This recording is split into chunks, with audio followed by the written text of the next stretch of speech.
What's going on, guys? Welcome back to the channel, or welcome if it's your first time here. If you look at history, as they say, history repeats itself. And if you look at history, these governments, these rulers, they've often gained more power over the people through crisis action solution. And usually the people will ask, beg, and plead for their government or for their leaders to come in and take power away from them to make them more secure. It's the same playbook over and over and over again. Crisis action solution. 9/11 here in the United States is a perfect example of this. We had the Twin Towers come down, Building 7 come down, supposedly from a Middle East terrorist attack, and the people were frightened. The media was talking about this daily, hourly, constantly, and had everyone worked up into, a frenzy, and people didn't feel safe. And they thought the next major terrorist attack was coming at any minute. And the government came in, offered a solution, and everyone was ready for that solution. And that was the Patriot Act and the National Defense Authorization Act. And that's why we have people right now from January 6th being held and called terrorists and being held without a trial, U.S. citizens. And also allowed, all the spying that we see going on to this day, supposedly legally. So it allowed a lot of different things. It's just a small portion of what it actually allowed. But the people, there was thousands of pages of that Patriot Act, and the people begged for it. The people wanted it because they wanted to feel safe. And the government already had it ready to go. Miraculously, it's kind of as miraculous as one of the hijackers' passports being found in the middle of the street. The plane hits the building and has enough force and power and destruction to bring that building down. But one of the hijackers' passports is found in the middle of the street in New York City, unscathed. What's the likelihood of that? Not very likely. And we see here just really recently this COVID-19 pandemic that we had. And people were frightened. They were told in the media over and over and over again that they were going to die, that there were this many cases, this many deaths, and people were frightened, people were scared, and people were actually fighting amongst each other to try to enforce these government mandates and edicts on other people in their community. The mask mandates, the standing 6 foot apart mandates, the closing church mandates, the not going to the park, staying home, all that stuff people were trying to actually force others to do.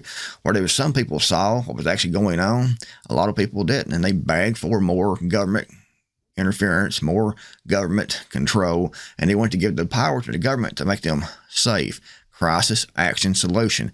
It's the same thing over and over and over again. If you look back at the 1960s, I talked about Operation Northwoods about probably about a year ago on this channel. I made a video about that. And that was when Kennedy was president, and the deep state, the CIA, came to John F. Kennedy with this Operation Northwoods plan, and it was supposed to justify a U.S. invasion into Cuba and taking over Cuba. But they needed to work the people up. They needed to get the support of the people. And to do that, their plan was to have actual terrorist attacks inside the United States, actual death, actual explosions, plane hijackings, and things like that, and then have that in the media constantly about, and with proof that Cuba actually did it, so they'd have an excuse to invade Cuba. Kennedy didn't go along with that, and we see what happened to him. He got shot in the head in Texas. So it's the same playbook over and over again, and no doubt, if they had got Operation Northwoods through and Kennedy had approved it, and it actually went into practice, and that actually did that, they would have invaded Cuba, plus they would have came up with something else in the United States to take more of our rights away, more of the freedoms away here to keep us safe. It's the same thing over and over and over again. Crisis action solution. And usually it justifies two different things: taking our freedoms away and war. When it comes to the United States, here you have something happen, they will blame it on someone else, they will take freedoms away here to keep us secure, to keep us safe, and they will invade another nation. They already planned on invading anyway, but they had to have an excuse to actually do that. Same thing over and over and over again. Order out of chaos. Crisis action solution. And guys, another way to take control is to divide and conquer. This is from an online dictionary. Step 1 in almost any battle is to divide and conquer, a combination of political, military, and economic strategies that aim to gain and maintain power by breaking up larger concentrations of power into chunks that individually have less power than the one implementing the strategy. In order to rule securely, don't allow alliances of your enemies. And that's what we see here in the United States all the time, especially the last few years. Divide and conquer. They try to divide everyone. That's why we see so much talk about white privilege and systemic racism. That's why it's being taught in the colleges and things. That's why it's being shown on television, or politicians talks about this. Even the president talks about white supremacy and mega Republicans being the most extreme danger to the United States. And that's why we are seeing, more and more attacks from, black teenage youth on white people. We see gangs attacking white people. I watched a series on Alex Jones' show about a week ago, and he showed about 100 clips of black on white attack. You'd have 8, 10, even more black teenagers usually attacking one lone white teenager and just beating and stomping into the ground. Divide and conquer. They've tried to divide men and women with the feminist agenda.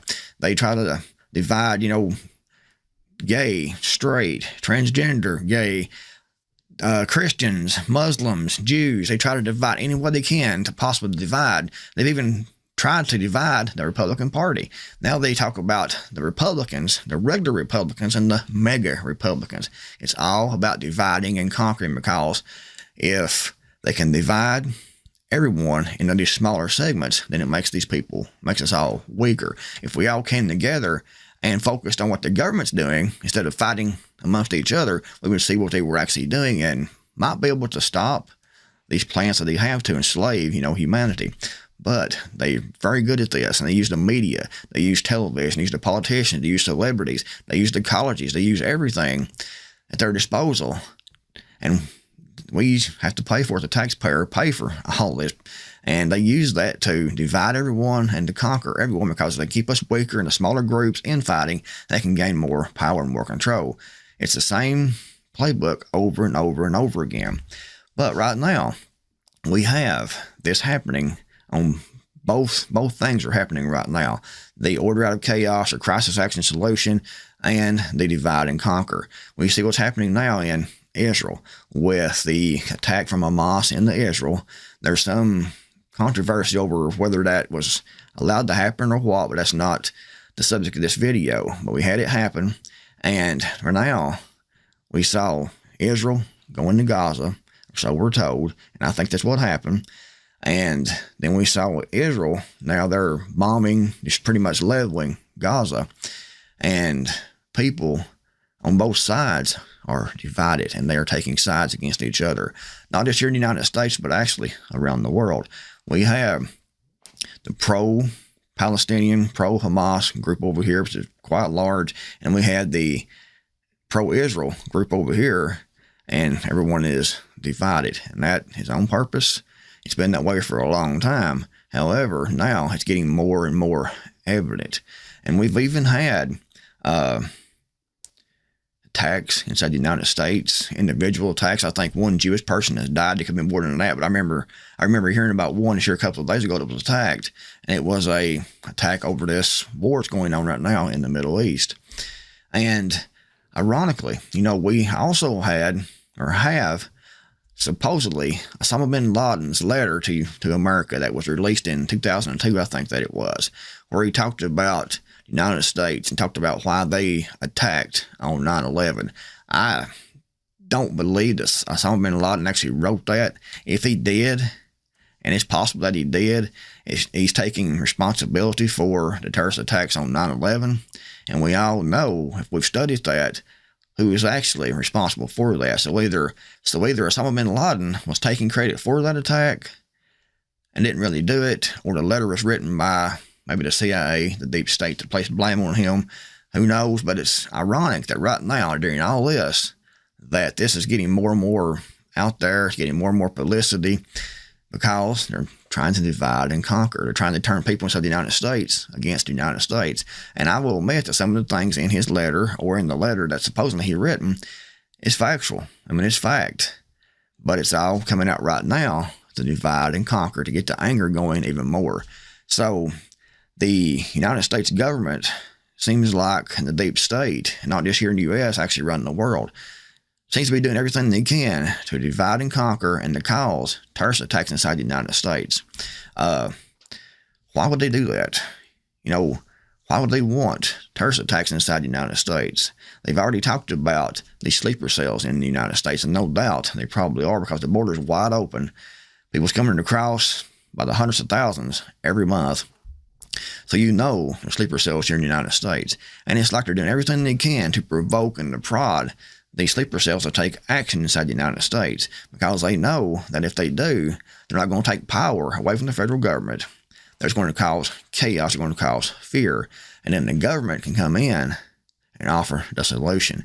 And in my opinion, the solution they're planning on this to happen, I think.